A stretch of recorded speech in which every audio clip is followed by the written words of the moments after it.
আজকে মিস্ত্রি দিয়ে ওয়েল্ডিংয়ের কাজ করাচ্ছে। দেখো থ্যাশারের উপর ঢাকনাটা কী অবস্থার, কতগুলো কাজ করলাম সেটাও বলবো তোমাদেরকে। তো ফ্রেন্ডস, কেমন আছো সবাই? আশা করি তোমরা সকলে ভালো আছো, আর আমি নূর। তো সর্বপ্রথমে গিয়ার বক্সটা খুলে নেব।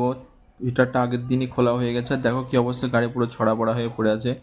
গিয়ার বক্স যেহেতু অনেকটা ভারী, তাই 2-3 জন মিলে ভালো করে ধরে নামিয়ে নিলাম। এবার থ্রেশারটা বার করবো, তাই জন্য পিছনকার ঢাকনাটায় খুলে দিলাম। আর ভাই, গাড়ি প্রথম 1000 ঘন্টা খুব ভালোভাবে চলবে, কিচ্ছু মনে হবে না, মনে হবে এর মতো কোনো গাড়ি হয় না, এর মতো কোনো লাভজনক ব্যবসা হয় না। যেই 1000 ঘন্টা বা 1500 ঘন্টা পার হবে, তার উপর শুধু খরচই খরচ, কি বলবো। তো শুধুই খুলতে হয়, ওয়েল্ডিং করতে হয়, ফেটে যায় ফুটে যায়, তো কিছু করার নেই।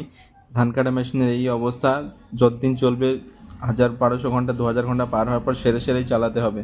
আর যারা সার্ভিসিং করতে চাও তো আমার সঙ্গে যোগাযোগ করো, আর কী কী করলাম দেখার জন্য ভিডিওটা শেষ পর্যন্ত দেখো।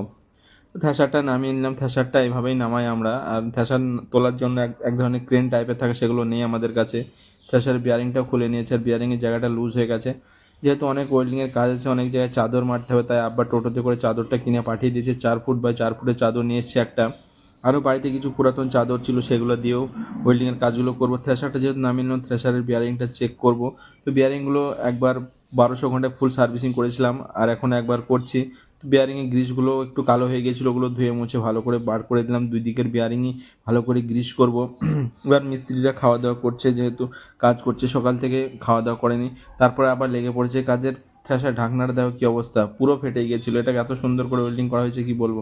তারপর আমি চলে যাব বিয়ারিং আনতে। ট্যাঙ্কির ভিতরকার আগরটা 62.5-এর একটা বিয়ারিং লাগবে, ওটা আনতে চলে যাব দেবগ্রামে। তো দেবগ্রামে গিয়ে একটা 1 লিটারের গ্রিস আর একটা বিয়ারিং নিয়ে নিলাম। তারপর আবার চলে আসবো। তো আমি এবার আনলোডিংয়ের পাইপটা নিচেকার আগরটা লাগাবো। তো তোমরা দেখো ভিডিওটা শেষ পর্যন্ত, তোমাদের সঙ্গে দেখা হচ্ছে আর পরবর্তী ভিডিওতে।